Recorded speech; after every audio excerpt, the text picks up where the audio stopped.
Olá, me chamo Erika Lemos Gulinelli, sou professora do programa de pós-graduação Estrito Sensu em Arquitetura e Urbanismo da Univag e hoje estou participando do terceiro Congresso Latino-Americano de Desenvolvimento Sustentável com a palestra intitulada Paisagem Cultural e o Patrimônio Industrial, estudo de caso das caixas d'água da ferrovia Sorocabana. Importante dizer que o estudo das ferrovias Sorocabana se encontra no estado de São Paulo. Então, para dar início ao nosso debate, aqui, às nossas discussões, primeiramente é importante a gente entender alguns conceitos, tá? Deixar claro alguns conceitos. E o conceito da paisagem é importante para podermos entender como os elementos da caixa d'água ocupam esses espaços. Tá? Então, para BS, no texto As 5 Portas da Paisagem, ele vai tratar das chaves de leitura das paisagens, de 5 formas de ler essa paisagem. Né? E a que nos interessa é a paisagem como representação cultural, ou seja, a paisagem ela é vista por meio da memória, da história, das pessoas que ocuparam, das técnicas e saberes que vieram, né, e que foram modificando essa paisagem. Desta forma, nós temos um ponto de vista e um modo de pensar e perceber o espaço. Tá? Aqui é possível, nesta imagem, né, analisando essa imagem é do distrito Alfredo Guedes, né, na cidade de Lençóis Paulista, no interior de São Paulo, e aqui nós temos um exemplo do elemento caixa d'água, né, que por essa imagem a gente consegue entender que esse elemento é muito forte na paisagem, tá? Essa caixa d'água. Primeiro que ela está num ponto mais alto da topografia, assim como a linha férrea, ela acompanha a linha férrea. Nós vamos ver mais para frente que todo esse complexo aqui, ele faz parte do complexo ferroviário da estrada de ferro Sorocabana. Ao fundo, a gente consegue ver assim, uma topografia mais abaixo, as casas, os bairros que pertencem ao distrito.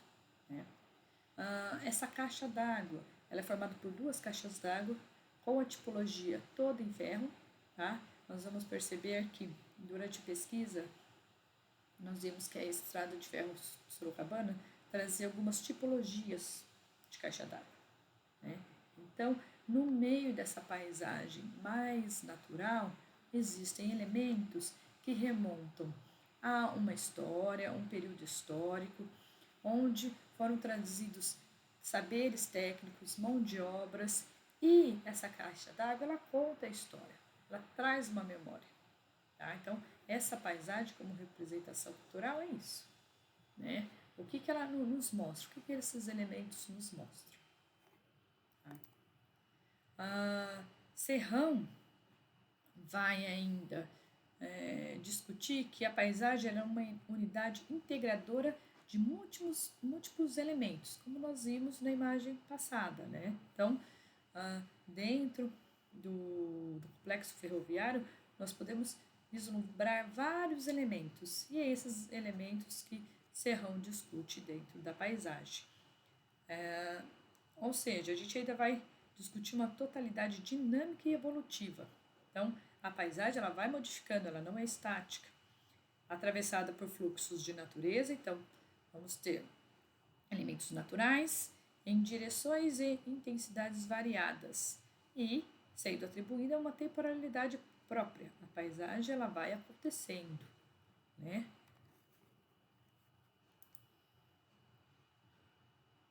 Então, nós temos o conceito da paisagem. Dentro do conceito da paisagem, a gente traz ainda a paisagem cultural.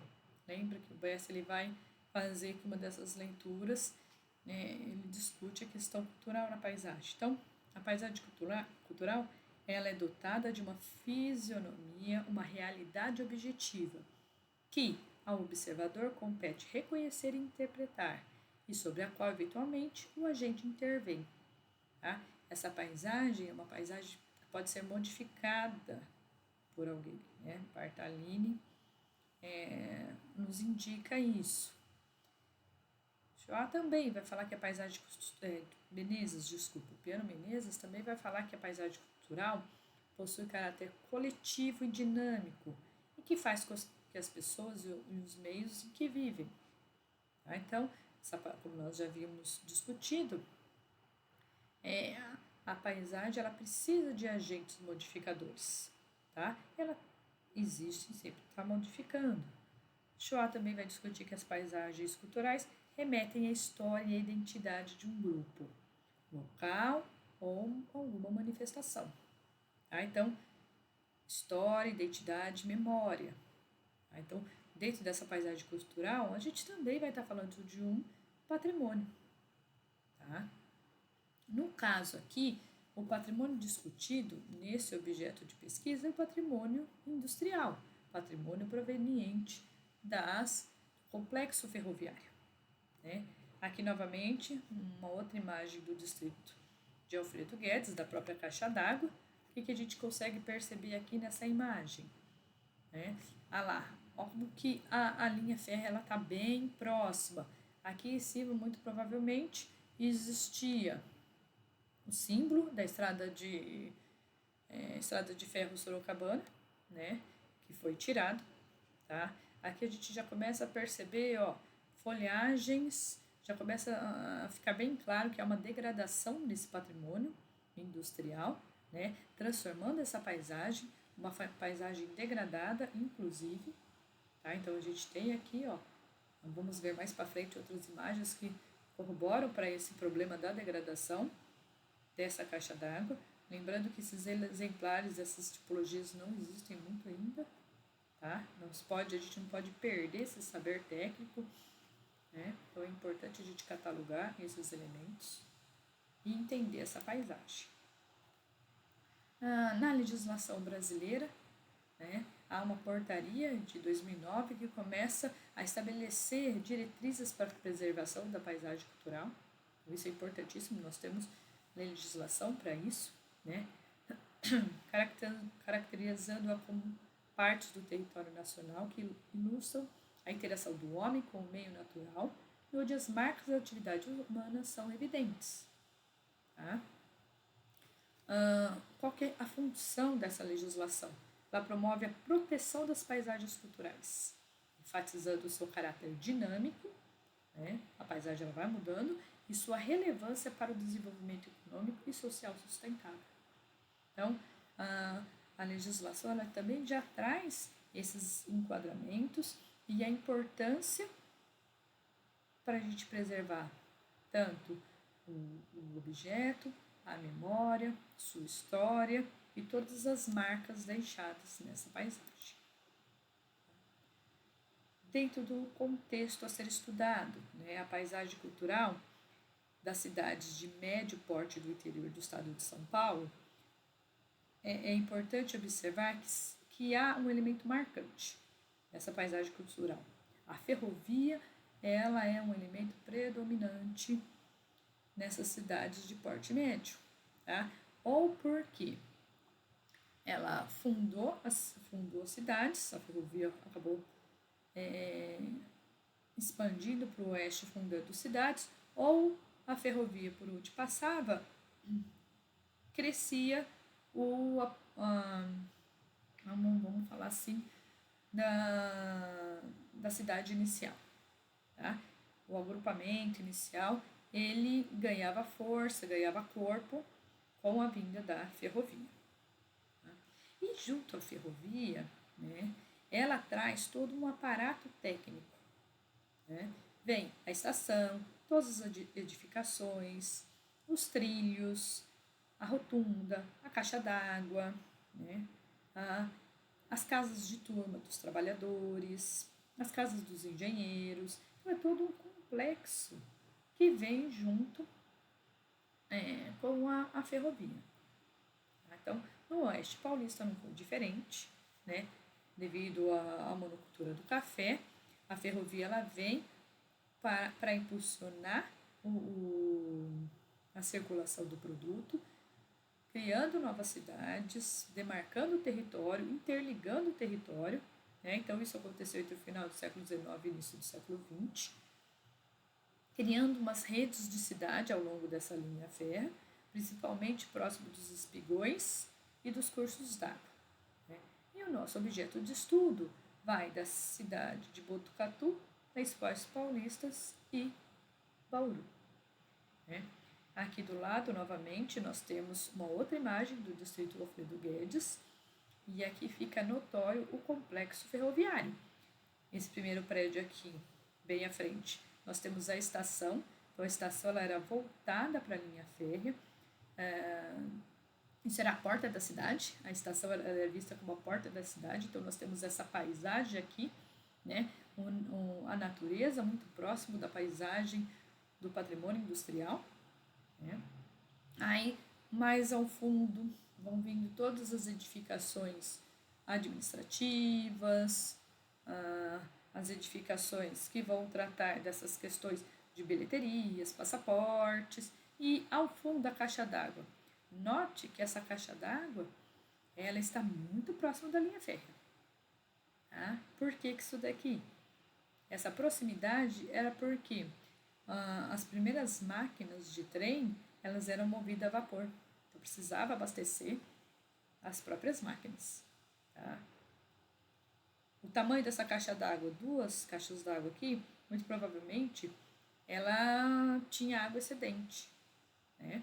Então, além dessa caixa d'água, ela abastecer as máquinas, abastecer todo o complexo, o excedente dessa água também servia para abastecer a população do distrito. Tá? Então, isso nós vamos ver também mais para frente, essa relação. E aqui nós temos essa relação muito bonita, nessa imagem muito bonita da paisagem natural, muito conversando com essa paisagem industrial, trazendo toda essa cultura de um período, todas as técnicas. Então, é importante entender a caixa d'água como uma infraestrutura mesmo. Né? Então, dentro da questão do patrimônio industrial, que nós estávamos discutindo agora, o patrimônio industrial, ele carrega memórias e identidades de um povo. Tá? Ele vai carregar toda a questão socioeconômica de uma época, as técnicas e saberes técnicos utilizados, os materiais utilizados, o modo de vida, né? Como as pessoas viviam nesse período da estrada de ferro, como era esse deslocamento entre as cidades. Então, tudo isso a gente resgata quando a gente estuda o patrimônio industrial. Então, o patrimônio industrial ele compreende os vestígios da cultura industrial que possuem valor histórico, tecnológico, social, arquitetônico ou mesmo científico. Então, o arquitetônico aqui é muito importante para a gente entender a composição do complexo ferroviário. Né? A gente fala muito das estações quando se estuda a ferrovia. Então, a estação que trazia toda aquela arquitetura, aquela beleza, né? Então, é importante a gente entender isso também. Mas não só isso. A caixa d'água ela tem o seu valor, tanto pela beleza, pela técnica e também pela própria funcionalidade infraestrutural. Dentro desses vestígios, desses objetos de vestígios, vão englobar os edifícios, e maquinários, as oficinas, as fábricas, as minas, locais de processamento, de refinação, entrepostos e armazéns, centros de produção, transmissão e utilização de energia, meio de transporte, todas as suas estruturas e infraestruturas, assim como os locais onde se desenvolveram atividades sociais relacionadas com a indústria,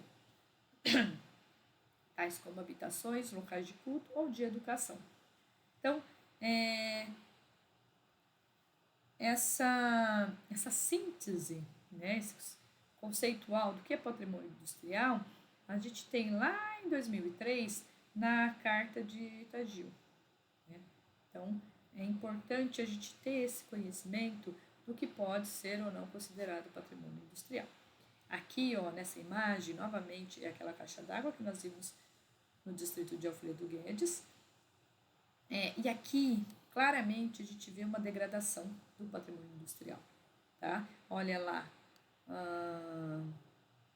a vegetação já tomando conta, né? tá faltando esse pedaço do fundo aqui, ó. A própria materialidade, o ferro, ele já está sendo corroído em alguns pontos. Então, se não cuidar, logo logo a gente não tem mais esse bem material, tá? Bem patrimonial também. Então, essa carta aqui, carta dos patrimônios para cartas patrimoniais, ela é muito importante para a gente entender sobre o patrimônio industrial. Ainda discursando um pouquinho, né, sobre o patrimônio industrial, ele representa o testemunho de atividades que tiveram e que ainda têm profundas consequências históricas. Tá? Então, as caixas d'água elas vão fazer também parte desse patrimônio industrial, onde quem discute isso?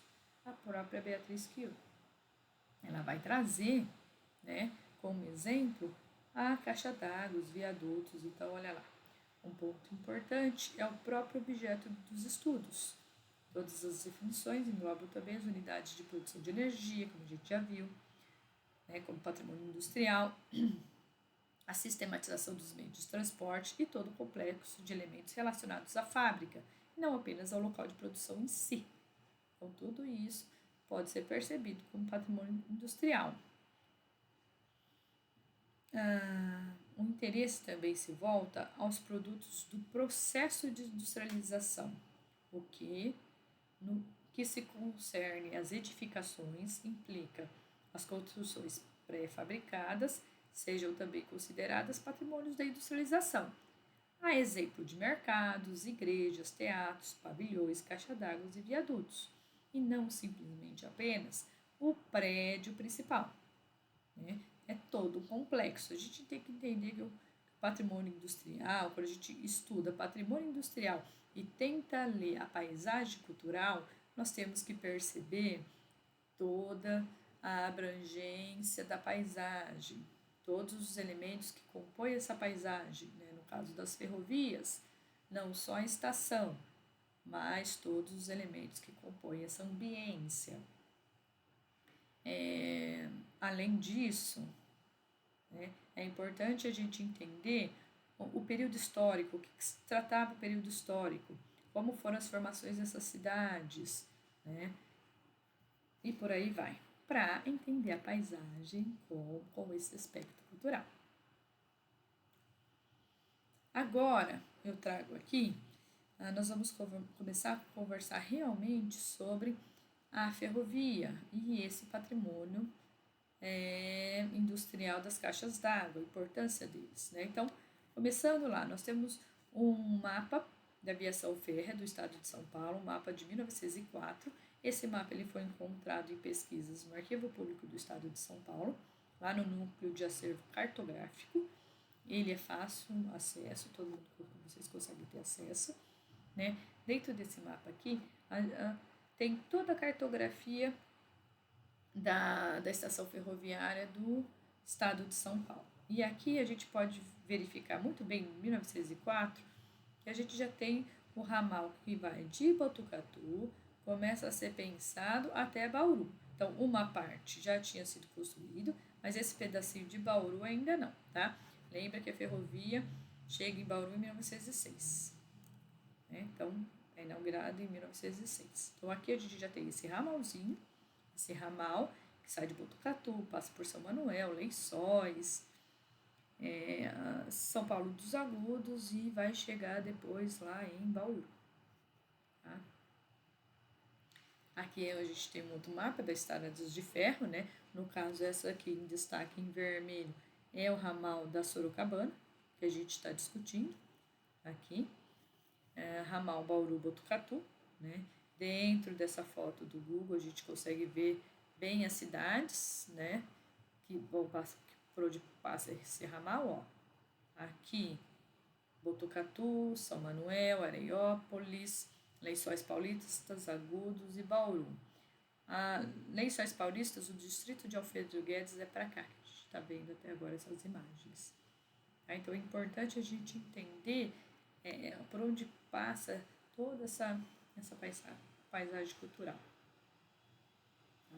Então, no quesito paisagem, ferrovia e a própria caixa d'água, é importante a gente entender, a fazer a leitura desses elementos, como que ele como eles são lidos na paisagem, né?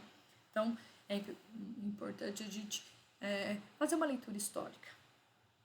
Então, as ferrovias elas foram responsáveis pela importação de inúmeros tipos de materiais industrializados e mão de obra especializada.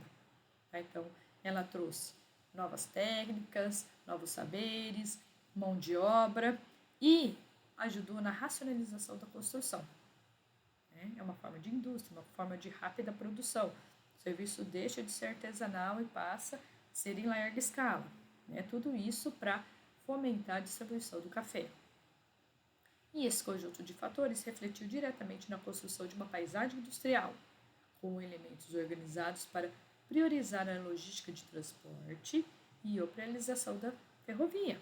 Então lembra que a ferrovia ela ligava as cidades e transportava o produto café e também as pessoas, além de ser esteticamente e funcionalmente provenientes da indústria. Então, dentro desta paisagem proveniente do complexo ferroviário, então, dentro da ferrovia, de todos os elementos da ferrovia, o nosso objeto de estudo são as caixas d'água e também os reservatórios. Eles vão ter um papel importante de infraestrutura nessa rede como um todo, visto que em algumas cidades o bombeamento das águas de abastecimento vinha do excedente líquido utilizado pela ferrovia e era fornecido à população por meio de torneiras de forma gratuita. Ou seja, as caixas d'água elas faziam parte dessa paisagem industrial, elas tinham por finalidade serviços de abastecimento das máquinas, serviço de abastecimento de todas as edificações e do complexo ferroviário, e o líquido excedente era distribuído de forma gratuita à população. Existiam algumas torneiras que as pessoas podiam ir lá pegar essa água. Tá? No período da implantação da ferrovia, não era toda a cidade que tinha abastecimento por canalização. Muitas pessoas tinham que pegar as águas nas bicas, nos chafarizes. Estamos falando do início do século XIX, ou final do século XIX e início do século XX. Então, era todo um... Por isso que é importante a gente entender a história da formação das cidades. Então, Girardello ele vai contribuir nesse assunto, fazendo essa indicação para a gente. Então, a companhia elas necessitavam abastecer as caldeiras das locomotivas e se utilizavam de pequenas bombas para captar a água dos córregos próximos. A ferrovia estava próximo desses córregos. Então, é importante esse entendimento. Então, falando um pouco da estrada de ferro Sorocabana, Campos indica que a ferrovia teve papel fundamental na formação territorial paulista, isso a gente já discutiu, e impulsionar os serviços de infraestrutura das cidades, principalmente na rede urbana, que ela ia redesenhando e requalificando as infraestruturas territoriais e urbanas. Então, a ferrovia ela nos auxiliou no desenho da morfologia da cidade, ela auxiliou nessas questões de saneamento, e a ferrovia ela vai trazer todo um aparato socioeconômico para as cidades. Então, qual que é essa estrutura da ferrovia? Nós estamos falando do complexo, dessa ambiência. Então, estamos falando das estações, dos armazéns, oficinas, rotundas, escritórios, caixas d'água, os reservatórios. O nosso objeto de estudo são as caixas d'água. Além disso, a ferrovia também trouxe mão de obra especializada, novas tecnologias de materiais e produtos. Aqui, nós vamos falar um pouquinho agora das tipologias das caixas d'água da estrada de ferro Sorocabana. Então, esse material ele foi encontrado no Museu Ferroviário de Sorocabana, lá na cidade de Sorocaba. E aqui ele vai trazer, é importante a gente informar que, diferente das peças gráficas, das plantas, das estações ferroviárias, que você tinha todo um desenho assim, em várias pranchas, mostrando construção, materialidade, e o próprio nome da prancha estava vinculado às estações. No caso das caixas d'água, nós não encontramos esse tipo de informação tão simples assim, né? As caixas d'água, elas faziam parte de vários desenhos e o nome da prancha principal era tipos, plantas tipos, simplesmente assim. Então, a gente encontrava a planta tipo da caixa d'água, a planta tipo de uma cisterna, a planta tipo de uma ponte, tá? Tudo no mesmo desenho. Então, é importante a gente já mostrar como eram vistos esses elementos na paisagem, que, lógico, a estação ela sempre foi o carro-chefe. Né? Então, neste desenho, né, nessa imagem, ela é muito importante, nós vamos ver uma tipologia aqui, um modelo, onde a caixa d'água ela é em ferro, né, a estrutura é base em alvenaria de tijolos e a própria caixa d'água em si ela é feita de ferro. Então, nesse desenho aqui, nesse primeiro desenho do canto esquerdo superior, nós temos ela vista de cima, aqui dá para ver a espessura da caixa d'água, né? No desenho de baixo, a estrutura, a base em alvenaria de tijolo, aqui muitas vezes esse espaço central ele era realmente aberto, tá? Essa figura superior à direita ela é muito significativa. Então nós temos a linha férrea. Esse desenho aqui indica um trem, o vagão de trem, e a caixa d'água muito próxima para abastecer esse vagão de trem, tá? Com suas medidas, a altura, o tamanho da caixa d'água. Então, por aqui a gente consegue calcular volume, né? E a implantação aqui, ela fica bem claro que a caixa d'água, ela está muito próximo da linha férrea. Então, era isso. A gente não tinha uma caixa d'água para cada estação. Não, para cada ponto da cidade. Não. A gente tinha uma tipologia, né? Que ela podia ser usada em qualquer estação. Tá? Diferente, logicamente, né? Dos outros elementos construtivos. Então, é bem significativo. Agora vamos começar a analisar realmente as caixas d'água que foram encontradas no ramal Botucatu-Bauru. Tá? Então, na cidade de Botucatu, como vocês podem ver aqui, existe, ó, em vermelho, demonstrado em vermelho, olha a caixa d'água. Essa caixa d'água, ela se encontra entre as casas de turma e os galpões, tá? Então, aqui a gente é casa de turma e galpão. E ela nos mostra os vestígios arqueológicos, vestígios de um templo, vestígios de uma arquitetura, tá? Por isso ele é um patrimônio industrial e comunica com a paisagem. Aqui é importante, ó, quando a gente consegue entender a ambiência, olha a proximidade com o trilho, né? Essa caixa d'água muito provavelmente ela abastecia todos esse complexo aqui, ela está um pouco longe da própria estação, mas ela abastecia todo esse sistema. Ela está numa parte mais alta da cidade, nós vamos ver na próxima imagem, né? E ela abastecia as residências próximos aqui na cidade. Então, aqui é o elemento caixa d'água, a gente pode ver que hoje, né, ela não tem mais essa função de abastecimento, ela virou um depósito, infelizmente, tá?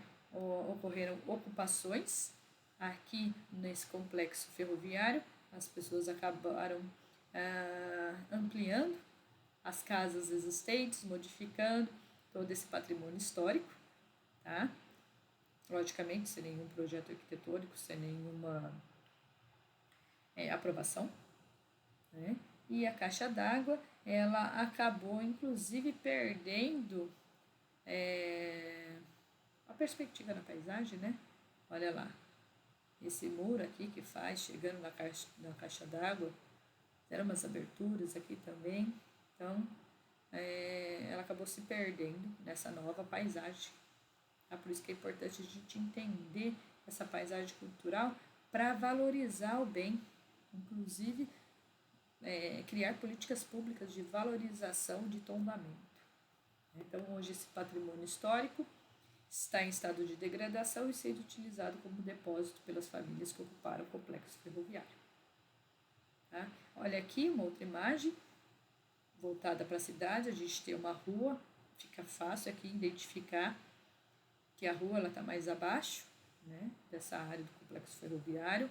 A caixa d'água se encontra aqui, foi tomada aqui por residências, foram feitas construções, e ela deixou de ter essa função de caixa d'água e serviu agora, por enquanto, para depósito. Então,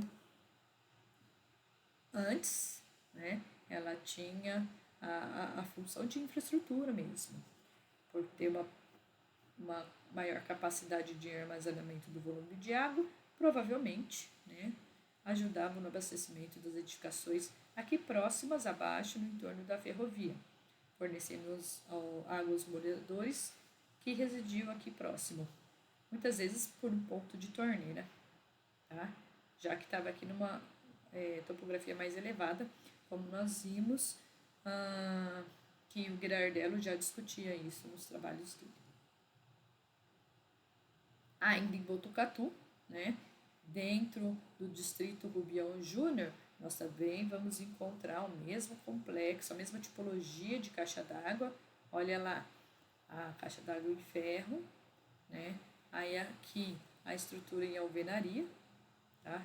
Nesse caso também foi fechada, todo o complexo ferroviário também está aqui. Então, esse exemplar também apresenta essa tipologia encontrada no documento histórico, e ela também está próxima ali, como a gente pode ver, a linha férrea, tá? Numa topografia nivelada, a linha férrea, também o excedente dessa água muito provavelmente era distribuído na cidade, e a caixa d'água ela faz parte, está inserida nessa paisagem cultural, tá?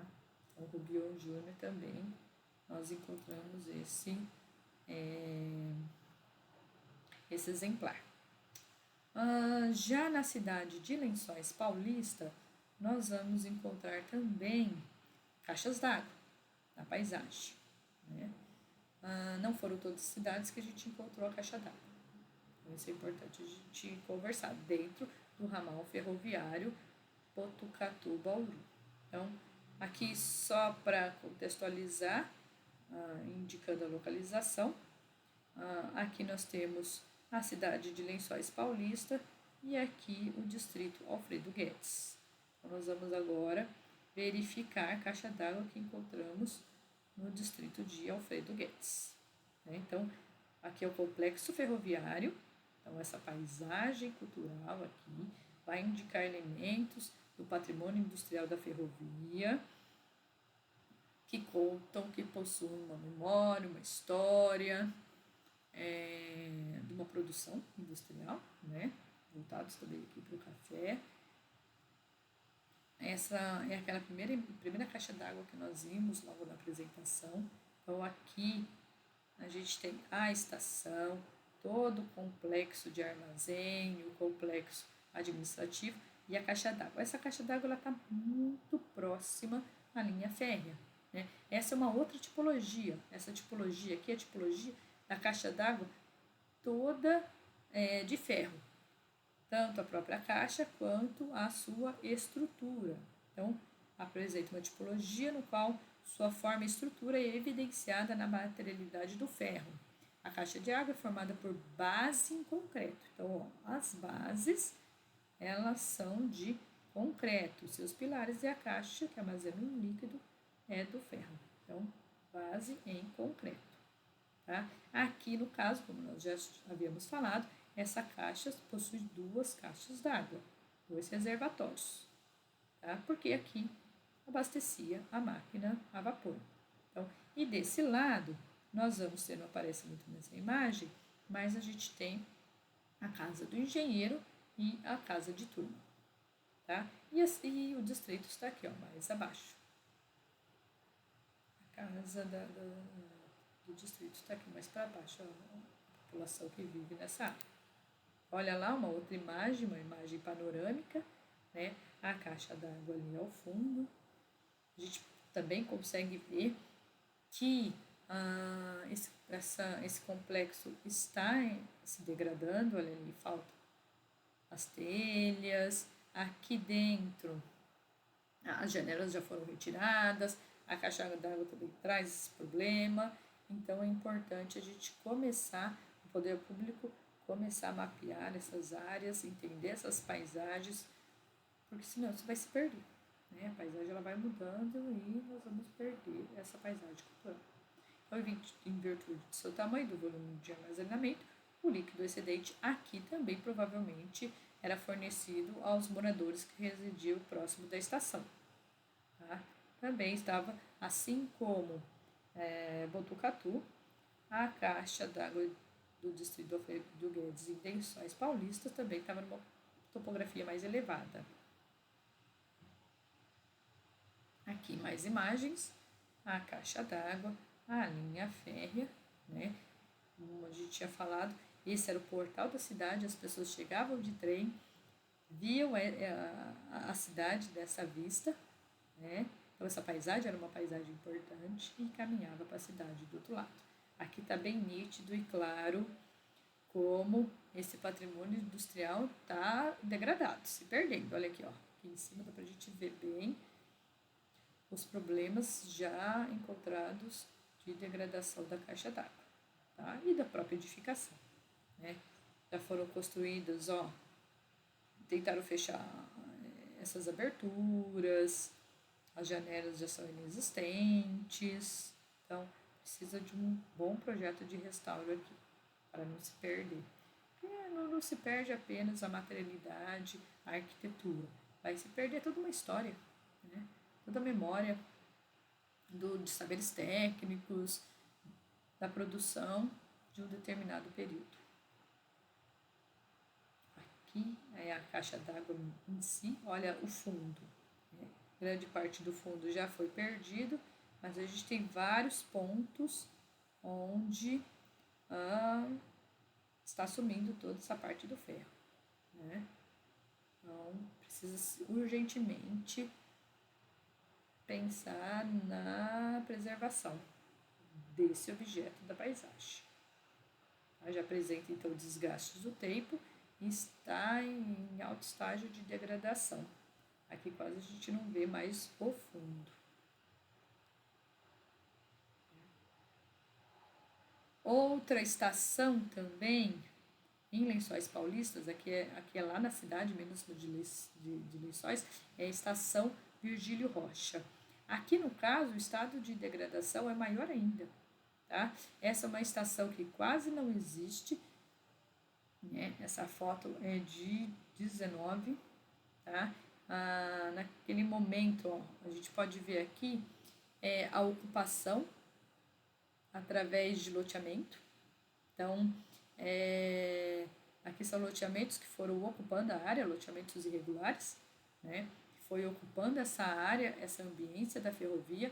A caixa d'água ainda está aqui, ó, né? Mas quase não se tem mais vestígios da estação. Os outros prédios nem existem mais, já foram derrubados. Tá? E aqui é importante a gente entender a proximidade também com a linha férrea. Essa caixa d'água estava um pouco mais afastada, muito provavelmente ela não abastecia a máquina a vapor, mas ela abastecia o prédio da estação e, muito provavelmente, uma parte da cidade. Então, olha lá.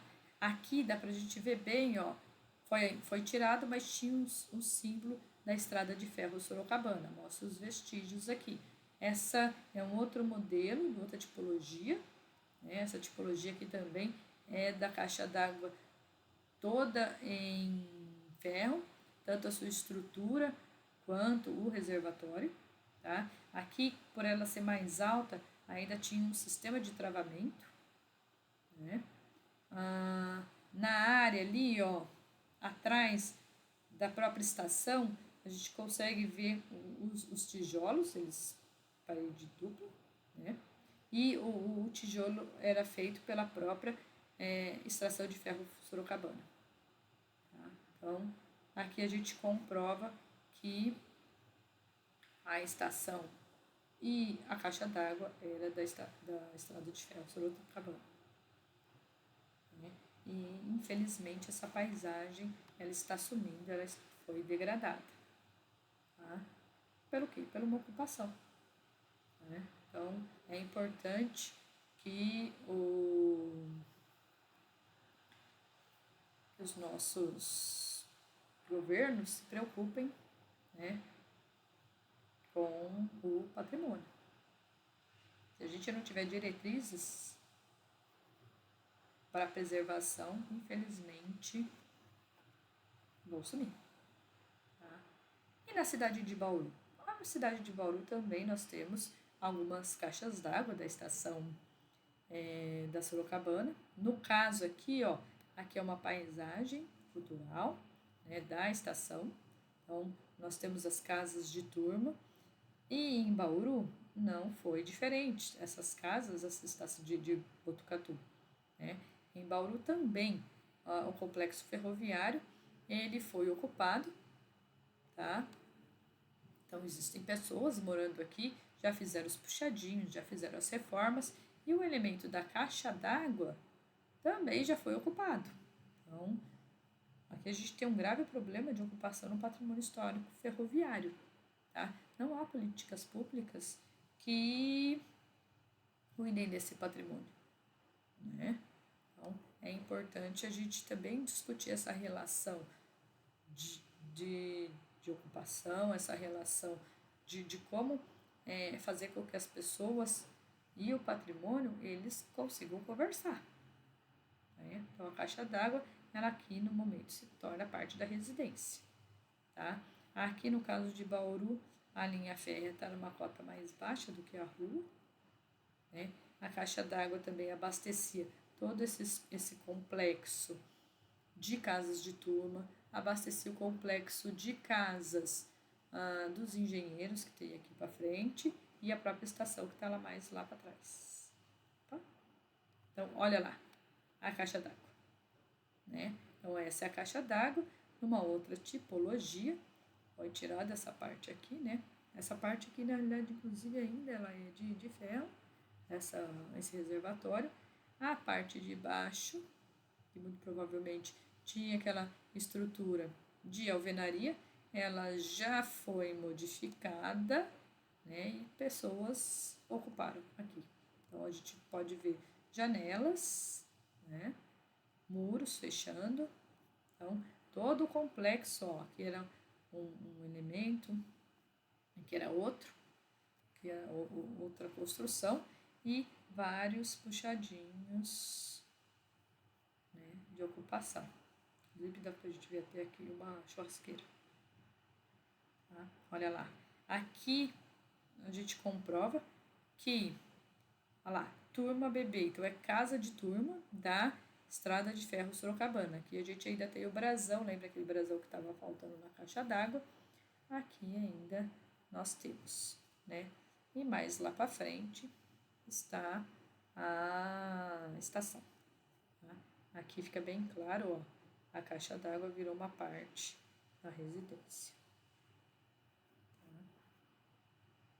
Então, realmente precisamos conversar sobre discutir. É muito importante a gente discutir as caixas d'água e a paisagem cultural e o patrimônio industrial. Tá? Olha lá, aqui a gente dá para ver. Essa é a estação da Estrada de Ferro Sorocabana, em Bauru. Tá?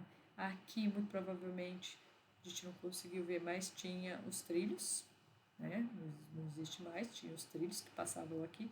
Lembrando que a estação era a porta de entrada da cidade, então as pessoas entravam por essa parte e saíam lá, vendo a cidade. E aqui são as casas de turma, onde está a caixa d'água. Então, finalizando, né? Vários são os elementos que compõem a paisagem, como nós vimos. sejam eles de caráter natural, a vegetação existente, ou caráter antrópico. Então aí nós temos, no nosso caso, os elementos, né, da ambiência ferroviária, então a estação, o nosso objeto de estudo, a caixa d'água, as casas. Então, esses elementos eles vão compor a paisagem, o próprio trilho, ele é muito importante também na nossa leitura da paisagem.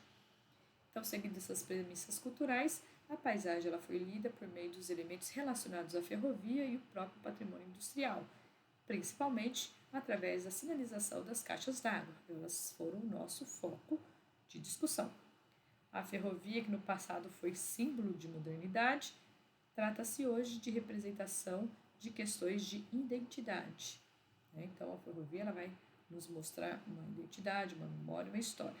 Então, na busca pelo entendimento dessa paisagem cultural, não pode se esquecer que a paisagem está sempre em transformação. Tá? Então, eu encerro aqui no nosso bate-papo e muito obrigada. Se alguém quiser entrar em contato, estou à disposição. Até mais.